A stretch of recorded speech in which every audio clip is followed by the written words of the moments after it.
Are you ready?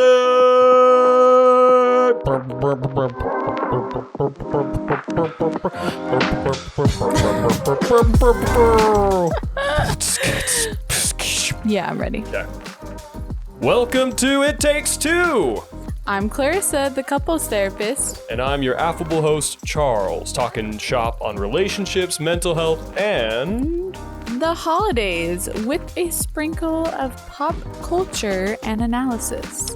yeah, we're going to answer the question, is the in-law trope of being intolerable, insufferable, and conflict-inducing based on reality, or is it an old wives' tale?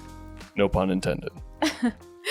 We will also share a fun date idea and connection question you can use with your partner to take your relationship to the next level. So make sure to stay tuned till the end. Clarissa, I have a different question for you today than usual.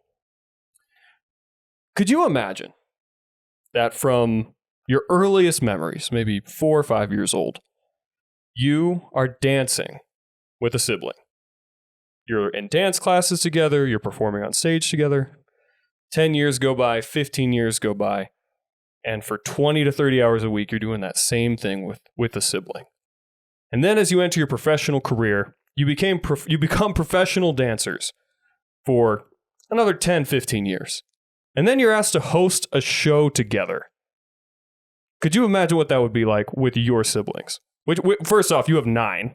Yeah. So you have to pick one. I mean, could you all 10 of you just on stage doing the can or something? Yeah, no, that'd be amazing. I mean, what would that be like, having a sibling raised doing this one thing that's all your professional career is, and then you become a judge and a co-host? Pretty wild. I think it'd be pretty crazy. And obviously we're talking about Dancing with the Stars. Yeah. With Derek and Julianne Hough, who are both phenomenal professional dancers, and Derek is one of the judges and Julianne is the host. Oh, I can't look at what what Clarissa's typing up here. But no, it's just such a funny idea to me. Like it just seems so bizarre that that's so much of your time while you're a kid and professional life are focused and concentrated on this one thing together with your sibling. Because I think half of our listeners, or some arbitrary number of them, are going to think of that as like a best case scenario. Like, oh, my sibling is my best friend. That would be the coolest thing in the world. But then you have the other half who would be like, that's a fucking nightmare. You know what I mean? Like that would be the worst thing. It's just interesting to think about. So which half do you fit into?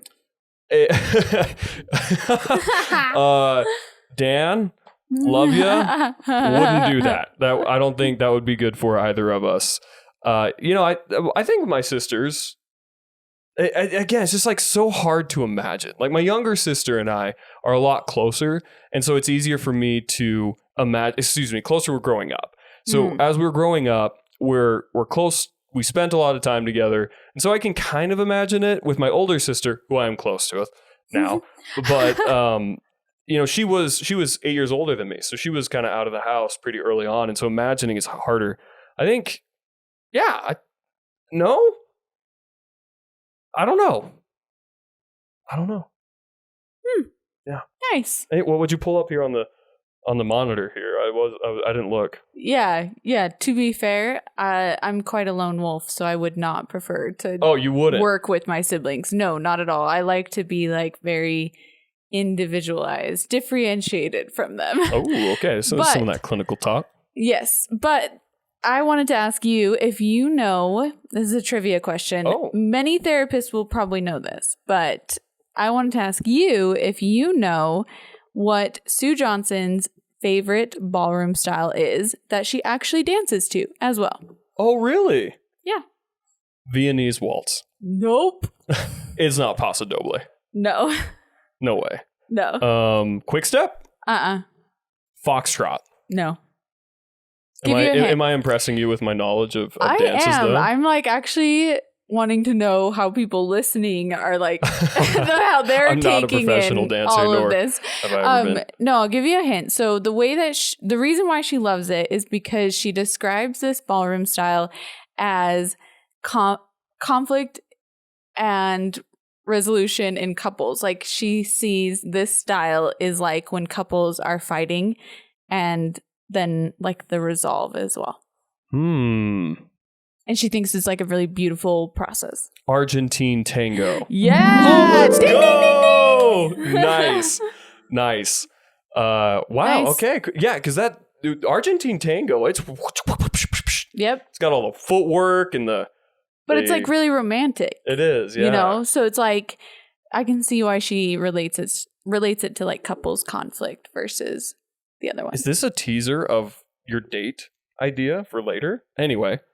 I love that. That is a fun fact. Mm-hmm. Sue Johnson. And who's Sue Johnson for our listeners? Yeah, Sue Johnson is the creator of emotion-focused therapy. So EFT. She also is a writer, written lots of books, as well as a therapist. And then all of her work, she started as like an attachment-based therapist, and that's where she created EFT from. So many people in like both of those spheres know her. Yeah, and a lot of your therapy is based on EFT and systems theory. Yeah. A lot of my therapy is based on like Sue Johnson stuff, for sure. That's awesome. Fantastic. Okay. So just another idea of Dancing with the Stars is a lot of the dancers are in relationships with one another, professionals, and even some of the professionals with contestants. Yeah. Which celebrities. Is, I think we looked at, is actually encouraged. Yes. Fun fact. Yeah, it creates like stories for the producers to also, Harry and Riley, probably, most definitely in a relationship. Have you seen their Instagram? Have you seen their Reddit? Their fan page Reddit. No. Oh, wow. It's quite in-depth. I like reading that kind of stuff because I really like reading about relationship dynamics. And it's really fascinating because Harry and Riley come from two totally different worlds. Like, for one, the US, Utah for Riley versus effing Australia for Harry. Like, that's like, you can't get more different than that. Yeah. But then also like their backgrounds, like Riley is LDS, Harry's not. Riley's 19, Harry's like 8 years older than that, 27. Wow. Maybe. He's a lot older than I. Yeah, so like they are just so completely different. But what's weird is like even though they're so different, they actually seem somewhat compatible in a weird way. But that's why like that kind of stuff is so interesting to me. No, for sure. And so that's interesting. Like that's basically, you know, hooking up with your coworker, if you think about it. That's so weird. What a weird, like in the normal like HR world, like that would be a nightmare. But very like, discouraged. Very encouraged in that world. But could you imagine being in your place of work and being like, yeah, hook up. You'll do a better job at work if you're hooking up. You'll perform, but productivity will go up 15% if you're hooking up with your coworker. That would be an ethics nightmare as a therapist. Yeah, no. That would be a nightmare. What's also weird about Dancing with the Stars is it's very, they're dancers and dancing is really vulnerable.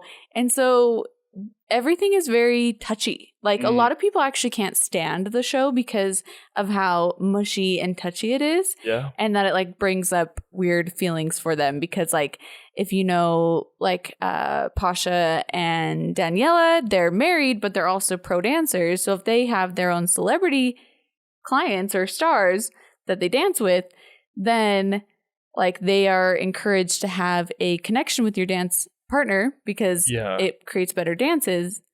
But then that's like really hard for people to like understand or like conceptualize because they wouldn't feel comfortable if their partner was doing sexy Argentine tangos. Yeah. And with others. I'm mostly saying it's uncomfortable for mostly people in monogamous relationships. I think that's like goes without saying. Well, and that actually evokes an interesting question is are a lot of dancers in open relationships or polyamorous? And to be clear, this is pure speculation. At this stage.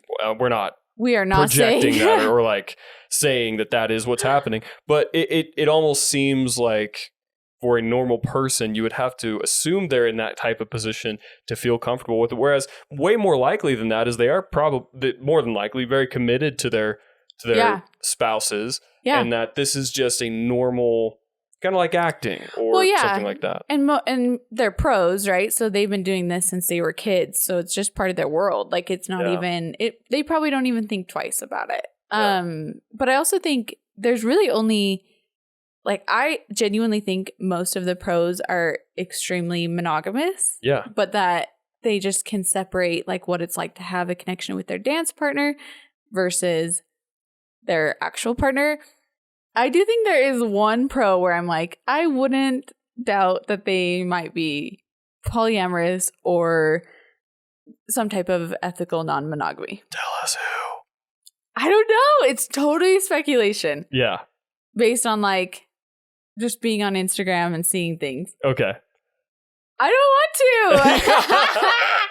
to. Okay. Right. I think if I had to guess, the only person that I think so far would be Gleb.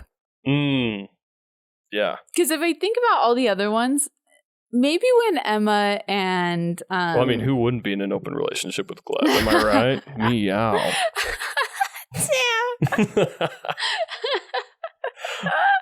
That's hilarious. I mean, yeah, he's very attractive. Like, I think objectively, yeah, like he just is. But you know, I think if I never watched the show when like Emma and Sasha were together, I could see maybe them being the type of couple that would have been in ethical non-monogamy, but they're actually divorced now. So, maybe that's why they're divorced. Maybe it's because one partner was trying to practice unethical non-monogamy. Anyway, I just like the show a lot because it does bring up a lot of relationship dynamics and emotions and growth and vulnerability. Yeah, it's very interesting. Just this last episode, they made a joke about the pro dancers being coaches and therapists. Yeah, they did. Because a lot of emotions and blocks come up. During being able to perform a authentic dance. It's an interesting thing for sure. And just going along that thread of like your partner working together in a professional sphere, we're married. We've been married almost 9 years, we're 8.5 going on 9 at this point. And I it's not hard to imagine being professionals together because we are. Yeah. But it's also very different. Extremely. You know, we do business. We own a business together, but I go to school and I teach, and you go to the therapy office and you provide therapy. It's not like we're in the same room doing our professional careers together all the time. Yeah. There's quite a degree of separation, especially due to like the confidentiality nature of therapy. Sure. Like you really aren't involved in the clinical aspect of things and the therapy world as much. Right. Like you're really just doing the business side of things. And so we just have a really strong separation there. So I think that helps a lot. It does like create these are my things, these are your things. And then I also think that really helps with like personal identity and like fulfillment in working together. Yeah. You know what? That actually segues very well into our next topic. But before we dive in to a little bit more about us, our story, this podcast, our business, how we met, we're going to tease a few of those things we're going to cover in the next segment. But let's listen first to our disclaimer. This podcast only provides information. It's not a viable replacement for a therapy session.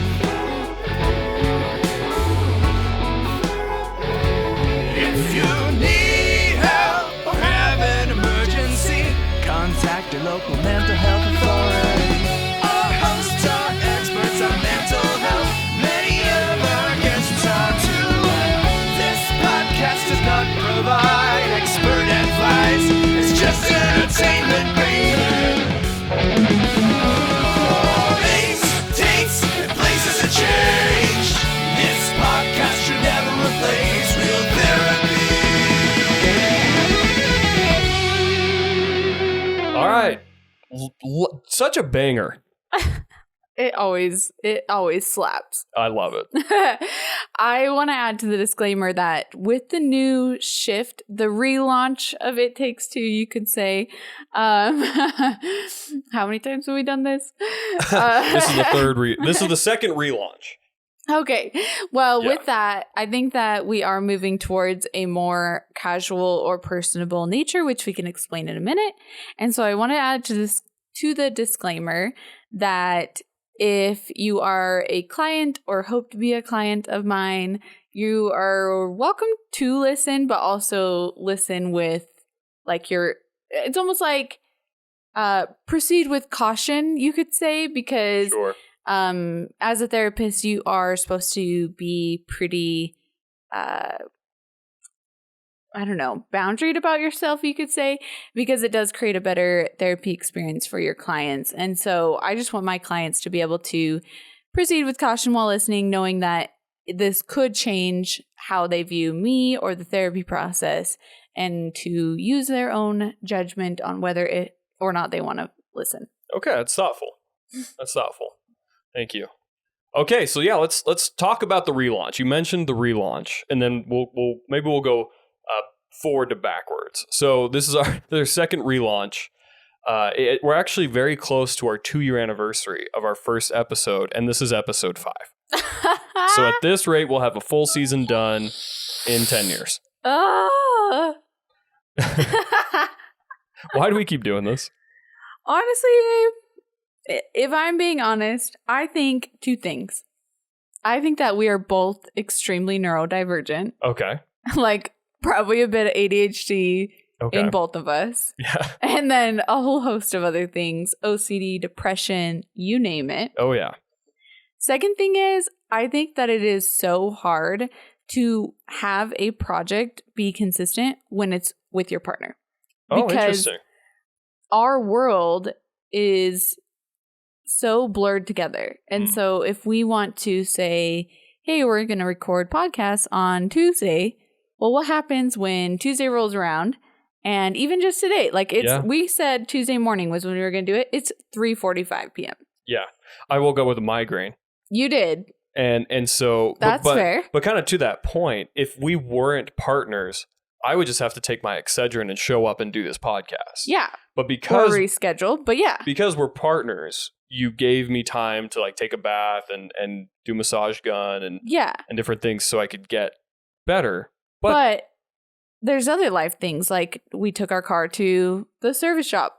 That happened this morning too. That needed to happen too. Mm-hmm. What happens if we're like, oh, this is a better time to go to the grocery store? I just think that in the past we have haven't prioritized this as much because it's easy to not.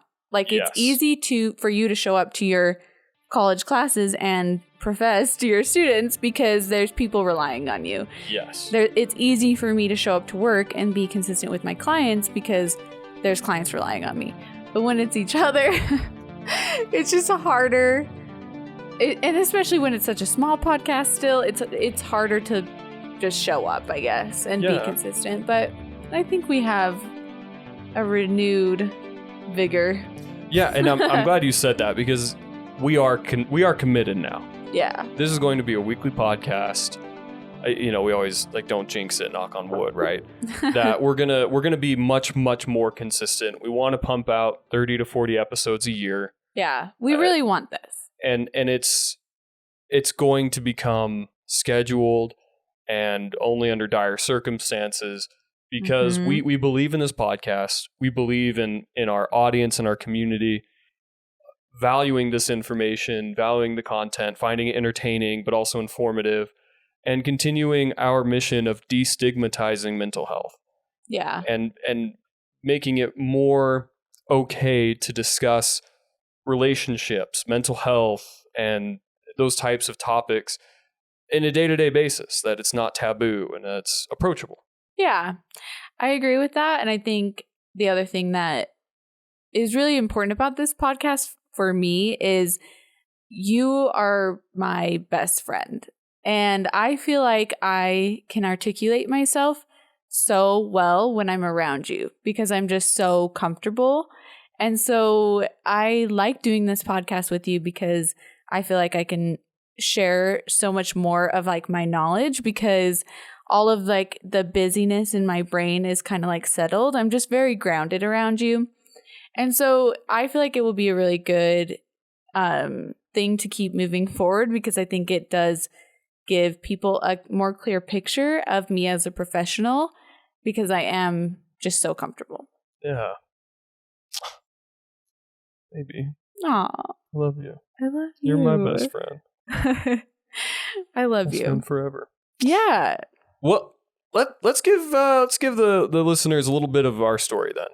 Yeah, I think that's a good Let's segue. take a quick break. When we come back, we'll share a little bit more about how Charles and Clarissa got started. Yeah, so I grew up in Utah / a lot of different places. Yeah. And you grew up in Utah. And not a lot of different places. Yeah. My parents divorced when I was young, and my mom moved around the country for different work opportunities. And I would often bounce back and forth. So I lived in Arkansas, California, Arizona, Nevada, Washington, when I was really young. Yeah. And so just all over the place. And I never thought I would end up back in Utah as like my final destination. Place. Yeah. I've tried escaping so many times. I can't though. I just keep getting pulled here by some sort of magnetism. I love the mountains, my family's here, but there's something else. It's hard to describe. Yeah. I feel that, but in a different way. Like, I am from one city. I was literally born in my house. Yeah, that's right. That I grew up in. You almost died. And I almost died. Yeah. That's a whole nother thing. Yeah. I had a very traumatic birth, and yeah, we lived in that house that I was born in I lived there for 19 years. Wow. And then I moved out for college and all that. But yeah, it's very different dynamics here with that. Like, you have a lot more travel experience and living experience. But one thing that was really cool is I never thought I would leave Utah. Mm-hmm. And then we did. Yeah. And it was the best thing ever. Even though we found ourselves back here, I think that the best thing ever for me was moving outside of the city that I grew up in and was born. And the state and everything. And where you went to college and where we met was also just a stone's throw from where you grew up. Yeah. Yeah. Well, that's why I said 19 is because my first year of college, which is when we met, I was still living at home because I'm the youngest of a single mom, and it felt really hard to leave, especially because she's like an elderly mom. And because you are the 10th of 10. Yeah. Yeah. And you're 18 years younger? 17? 19 years younger. 19 years younger than your oldest. Mm-hmm. Wow. So when I graduated high school, my mom was 60 years old. That's like she's like 4'8". Yeah. Too. She's like this little. Totally. Little yeah. woman. So it was really hard to leave. And that's why I stayed at home for a year and then moved out for my second year of college, which we met in the leadership program at UVU / the ambassadors. Well, I mean, fun fact, we met at a wedding. Well, that's true. That was the first time we met in person and interacted with one another. And so there is actually photographic evidence of our first conversation. Yeah. Which is pretty cool. Because like wedding photographers, they're snapping pics. And yeah, it's pretty cool. Destiny. Met at a wedding. Anyway, keep going. The wedding was somebody in the program. Yes. And at the time, I do remember like already hearing about you. We just like hadn't really interacted before then. But then the second year we were still in the program. That's when we lived in the apartments. Yeah. So in the leadership program, you got a housing scholarship. It was 2 floors of an apartment complex. All 75 of us lived on 2 floors, and it was awesome. It was awesome. So fun. Yeah. Yeah. Like, I'm so glad that I did that and like had that experience. And And we were both kind of misfits for that program. Yeah. Because I was non-traditional. I went back to school when I was older, and I joined this leadership program, truthfully, just to get a scholarship. I was just trying to find a way. And I honestly felt like I BS'd my way into the program. Wow. Because Imposter syndrome. 100%. Like, I had done a lot of entrepreneurial things, but that was it. And most of the people in that program were like student body president or totally captain of the cheer squad or captain of the football team. Like, everybody were like these ultra leaders. And I was like, I felt like that street rat that just like sweet talked his way in. Totally. And then you. Yeah. I mean, I don't even know where to start. Like, when I was 18, I guess I applied to the program when I was 17, but growing up the way that I did, like, nobody helped me get into college. Nobody helped me like self-develop and like grow or anything like that. Your parents didn't complete college. You're first generation. No, I'm first generation. My parents didn't complete college. Like, I have a single mom. All my siblings, most of them are girls. So like a lot of them had gotten married young and started families. Like, it was not normal for somebody like me and my family to go to college and be like serious about it. So I applied to college myself. I applied to this program by myself. I even was bold enough to like ask the principal of my high school for help, like for like a letter of rec, and like got to know him and like learned about AF High, because like in the interview process for the ambassadors, well, because as an ambassador, you're like teaching about the college and like presenting about it. So the interview process is like presenting about your high school and like what makes it great and all that. And I had like interviewed the principal to like be able to have a good interview and like good knowledge about it. Anyway, I did that all on my own, which is just like so out of character for me at the time, but also like hindsight, I guess. Seeing myself now, it's like totally normal, right? Yeah. Like myself now, that's definitely how I would have been then. That's very you. Yeah. But then, I guess for context, growing up with like the trauma and the mental health, and most of my family being probably on the autism spectrum disorder, nobody's officially diagnosed. So my family, if you're listening, come have a conversation about it if you're curious why I think that. But growing up that way, like, I just didn't learn a lot of social skills or really anything.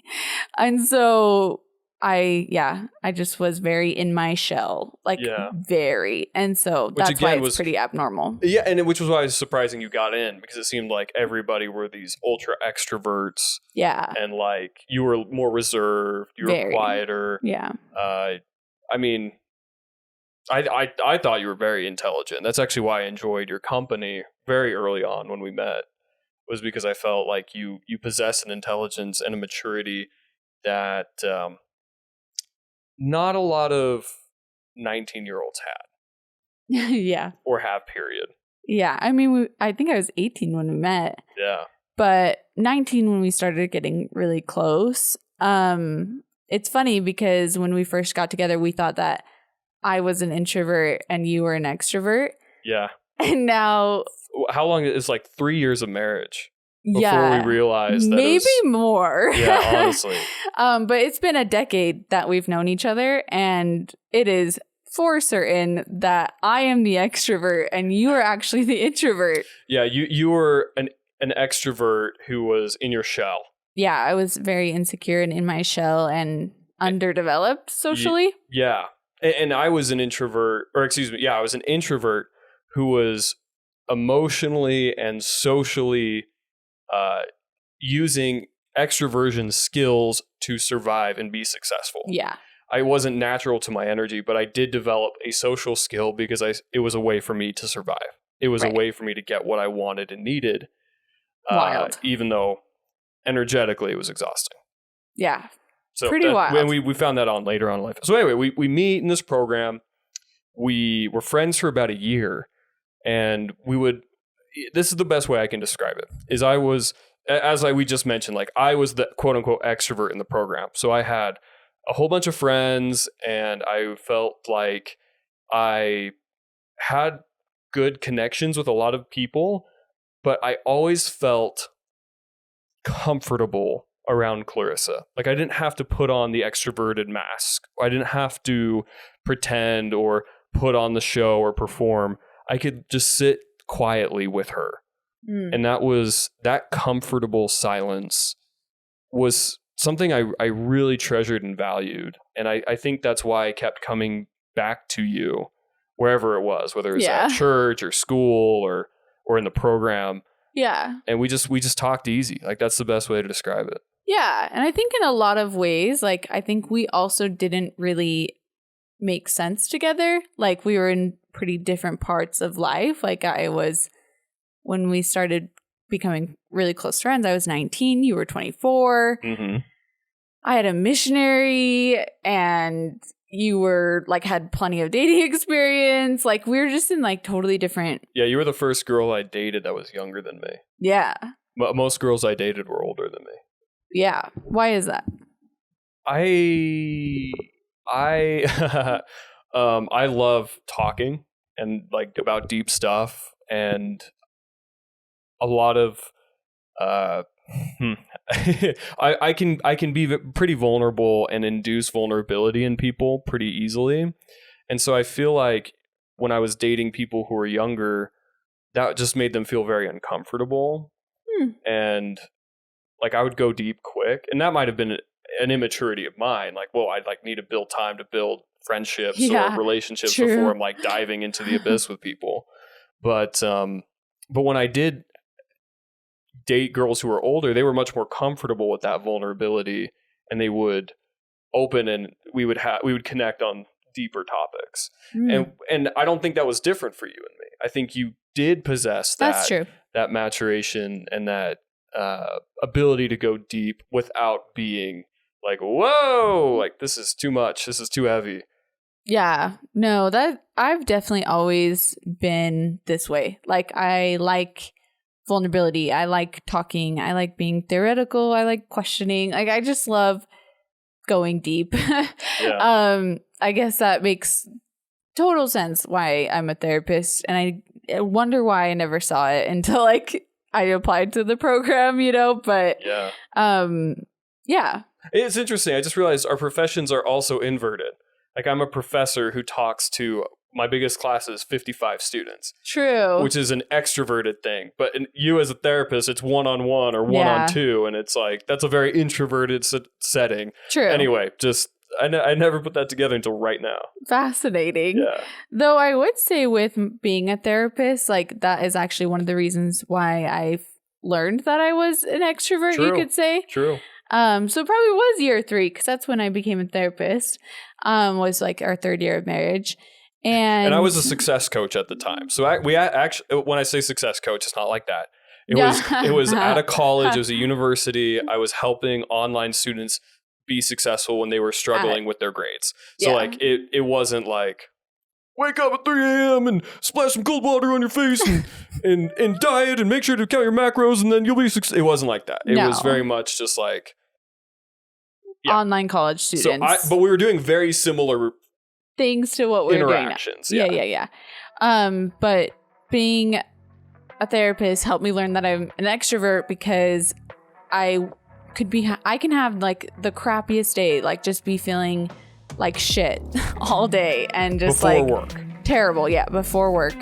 And then I go to work and then I come home and I'm just in the best mood, which sounds so weird when like what I do for work is like so heavy and hard and like draining, but it literally gives me energy. Like I come home and I'm like in a better mood. I nearly always. Yeah. Like unless I'm sick or something. No, truly. But yeah, if I'm having a normal average health day, like I come home better. Yeah. So I mean, you have 6 back-to-back sessions with clients and you come home with more energy. Yeah. And when I was a success coach, I would have, 10 appointments because mine were shorter. And I would come home from work absolutely exhausted. Yeah. Just collapse on the floor or at my computer and just like go into introvert mode for an hour or two minimum. Yeah. Because I was so exhausted. So yeah, we did learn about that later on. Yeah. Yeah, we should circle back and just kind of wrap up like how we met, how we got together.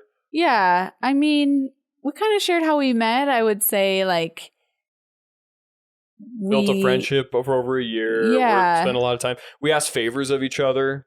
Yeah. We were like each other's safe person to like ask for help or things. Yeah. Like, go ahead.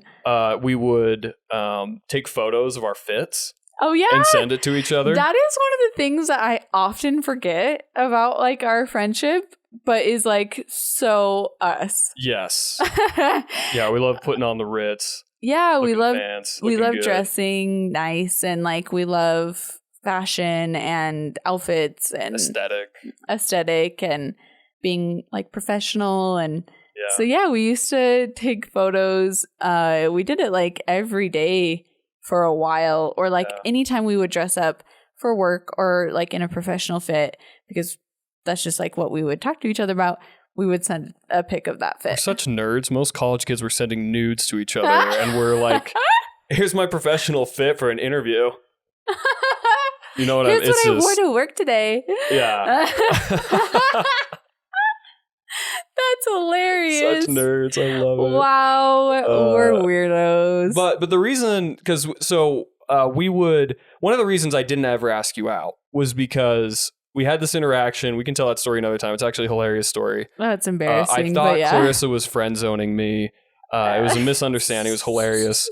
But she had a missionary, and her friends confirmed to me via the grapevine that she had a missionary who was going to come home in a year or whatever and was going to marry him. And so because of that, she was my friend. And because I knew she was taken, I would flirt with her incessantly. Yeah. Just like this teasing, flirty banter, like all the time. And we built a great chemistry, I think, through that. I agree. Yeah, it was kind of like a no stakes. Yeah. Nothing to lose. Nothing to lose.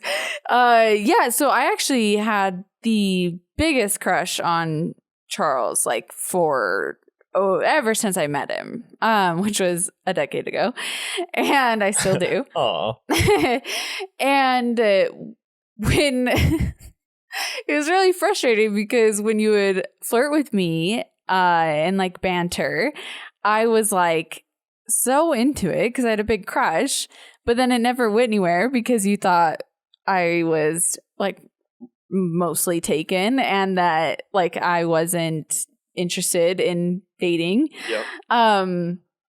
So it was really hard because I just remember being like, he flirts with me like he likes me, but he never asks me out. It's so confusing. But then I also was like, I thought you were so out of my league that I like honestly was like, this is good enough. You know, it's like having a crush on somebody and you're like, I'm just grateful that he's flirting with me.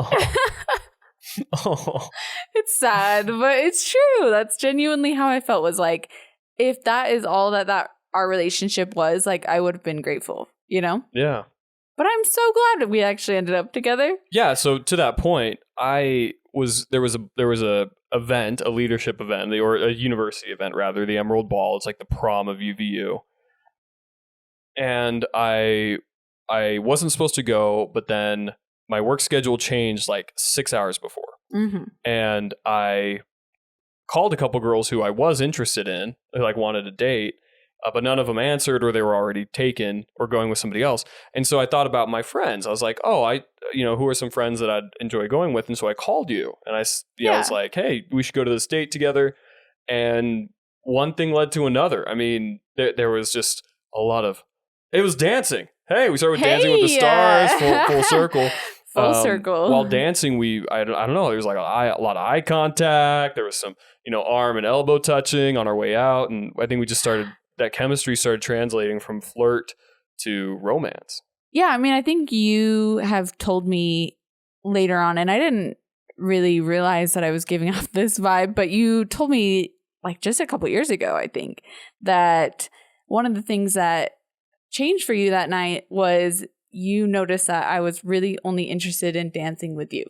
Yeah, because usually at those events, especially when you go with friends, there's like a huge group of friends, and there was probably like, again, there were 75 of us in the program. And we did dance with them. So there's 20 of us, taking turns doing dance offs or like doing coordinated dances or whatever. But then it was just over and over. There were moments where like I felt like you and I were the only ones dancing to the music, and even though everyone else was there, and that was just very romantic. Like I felt that romance building. Yeah. Yeah. So we went on a few more dates. Winter break started. Yeah. And we spent literally every hour of every day together. Yeah. For weeks. I did want to mention, before you had asked me on a date, I actually was about to ask you on a date to my work party. Mm-hmm. But I was choosing between you and our mutual friend. And our mutual friend was somebody that I wasn't like interested in a relationship sense. Like it was like, we have a really strong friendship and there's no sexual chemistry, you could say. Yeah. And him and I also were extremely close friends. Yeah. And what's funny is he's extremely attractive, but I never ever saw him that way. Yeah. He was just my friend. And so I was like, this is a safe choice to go with him. And asking Charles to go out is a really risky, dangerous choice. Yeah. And I chickened out. And I regret that, because I would have loved to have asked you out, because I think it would have maybe made you clue in quicker. Yeah. But it was only like a short week. Yeah. And you even had a coworker who tried to bribe you with a burrito to ask me out. Oh yeah, there was at work. There was even with the offering of a delicious burrito. So wasn't enough. There was something called the burrito challenge at work, and it was this is so silly, but the manager of this warehouse that I worked at, he would buy people a burrito if they would choose a challenge, and then if they met that challenge, then he would buy them like a Costa Vida burrito or something. Yeah. And everyone chose mine for me, which was to ask Charles out. Yep.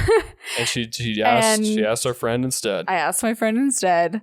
But what's cool is he still gave me a burrito, because he bought me a burrito like after the week because after. I asked her out. I deserve the burrito. I think you were mad about it. I am still mad about it. It's been 10 years. I'm still mad about it. I will buy you a Costa Vida burrito. I want him to buy me a burrito. I don't even know where he is. Anyway. So we dated around Christmas too, actually. So this is actually very fitting, as our first date was December 5th. We dated throughout the holidays.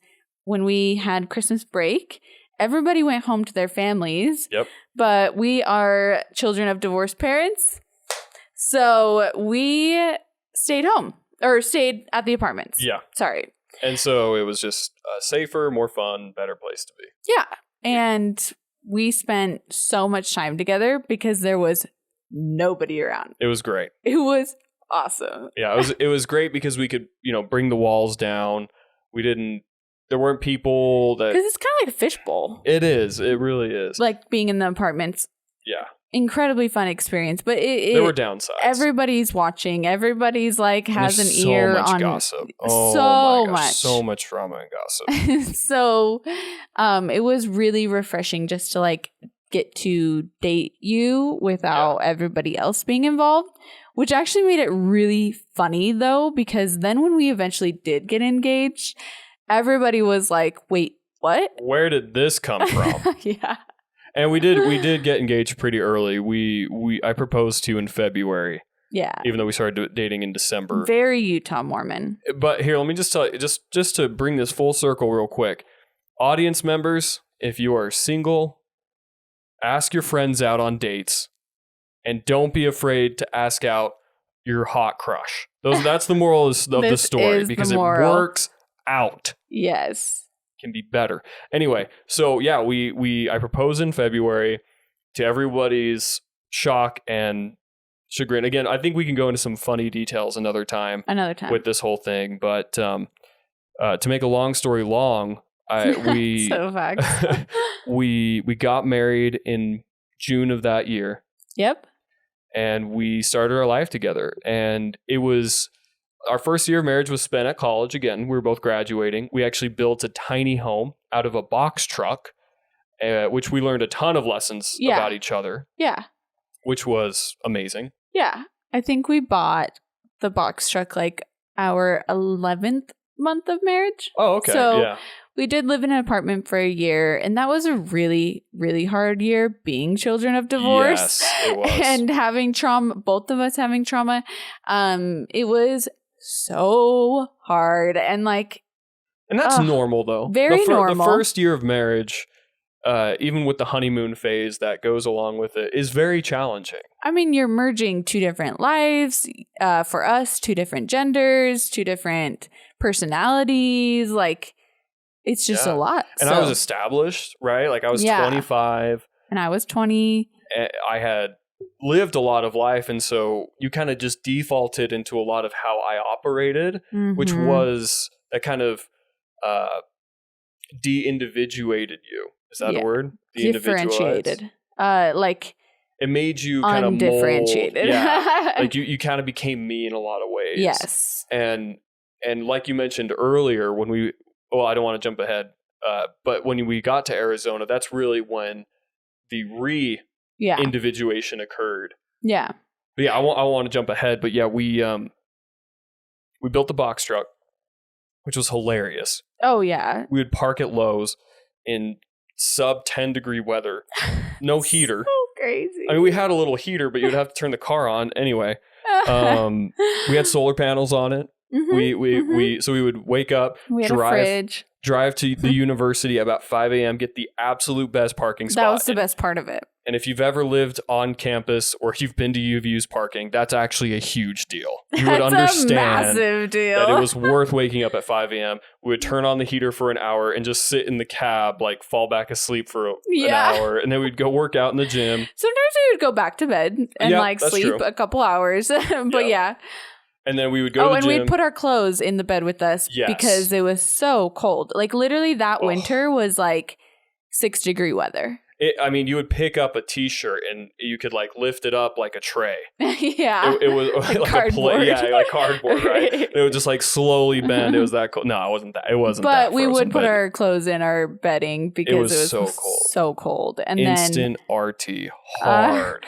But honestly, it saved us so much money, so much time. We actually got to eat meals like that we could cook and like groceries that we had. A lot of fresh food, yeah. Because we were in our year 3 and 4 of college.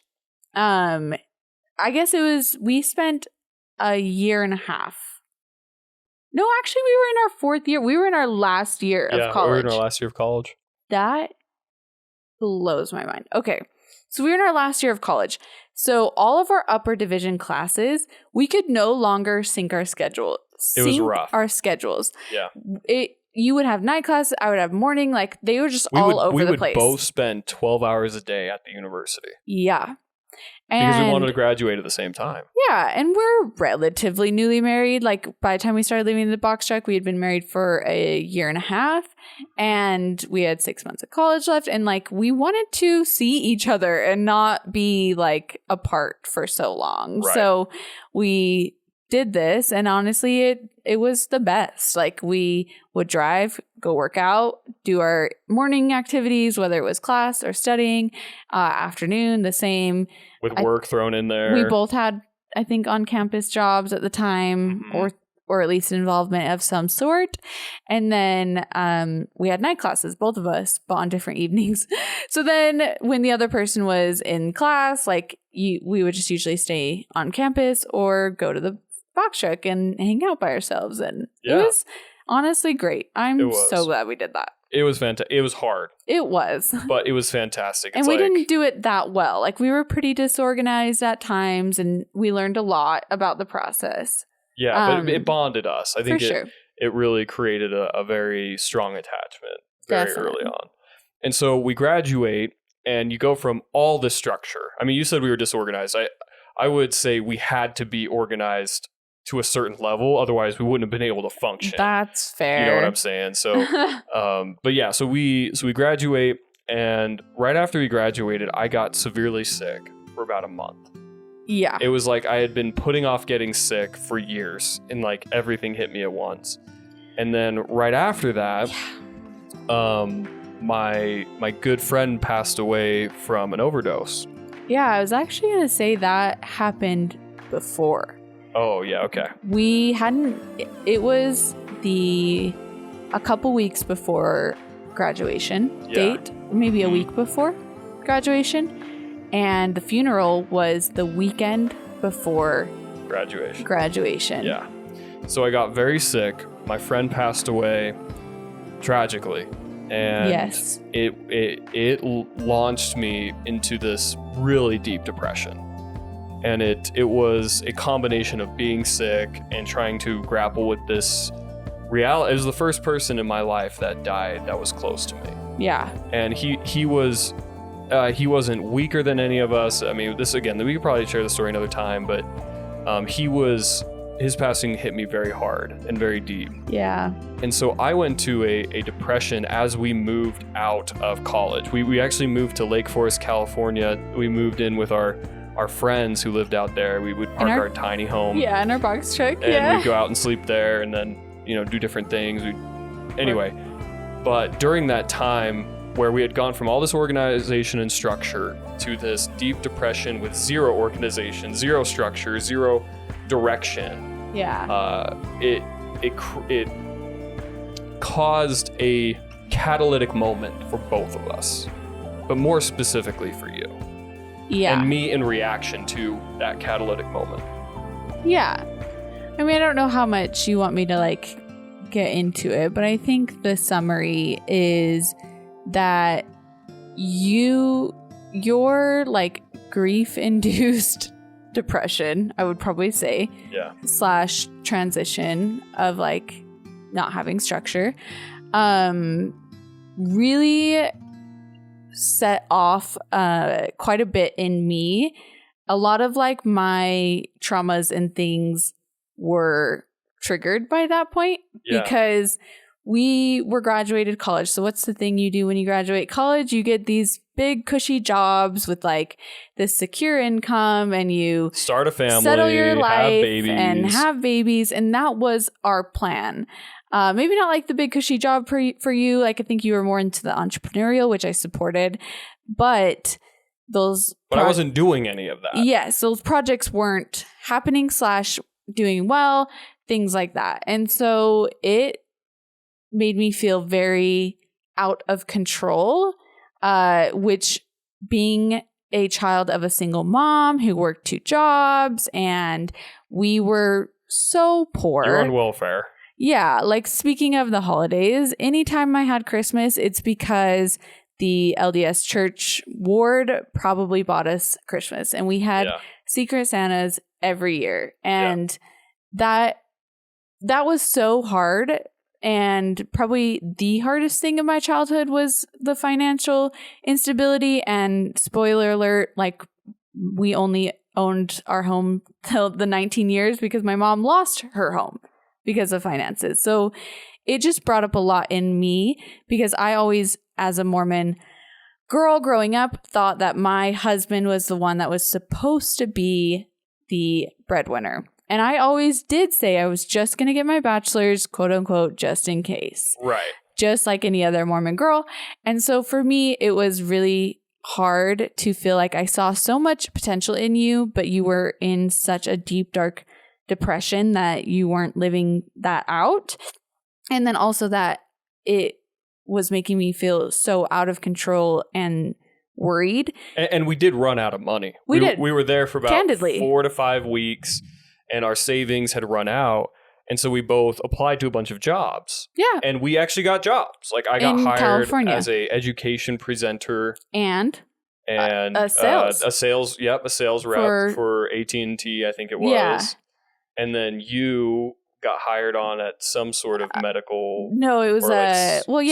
it was a behavioral therapist position but you were going to make 12 to 14, which in California, even at the time. It's actually 16. 16. But I mean, still, in California, that's not nothing. No. That won't get you nowhere. Translated to Utah, that was probably $12 an hour in Utah. Right. Yeah. And my pay was actually going to be pretty good too. Yeah. I think I was going to net $3K a month or something. Something pretty good. But it was going to be pretty demanding, a lot of travel. Yeah. And so I think both of us were yeah, like we're kind of just doing this because we have to. Mm-hmm. But then you were like, this is not enough. It kind of hit me that I was like, I was so bored, felt so out of control, felt so unready to have a baby that I was like, well, what else do I do? I don't want to make $12 to $16 an hour with a bachelor's in psychology. And so I started looking into what other jobs I could get if I had a master's in the same field.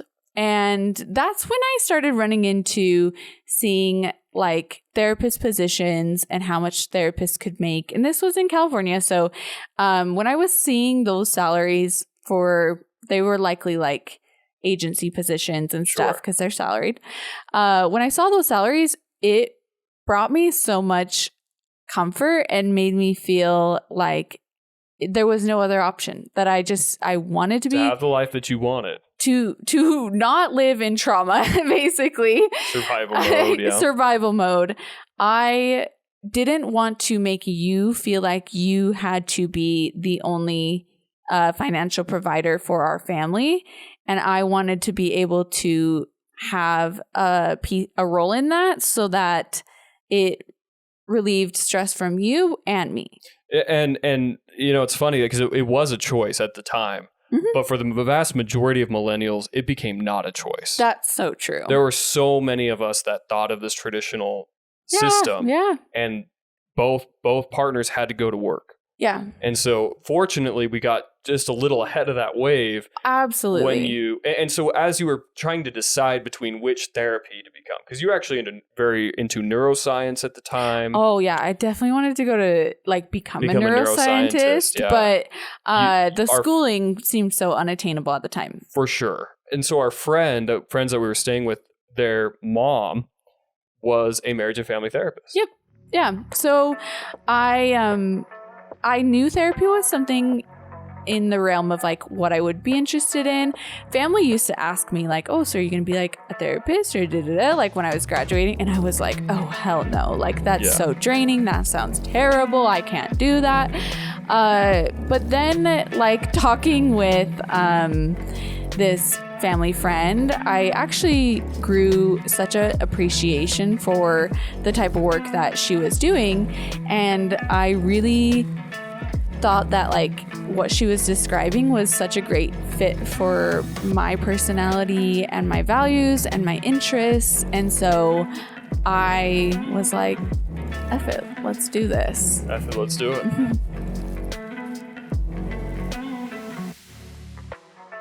To catch the rest of this episode, make sure to listen to part 2 of It Takes Two, episode 5.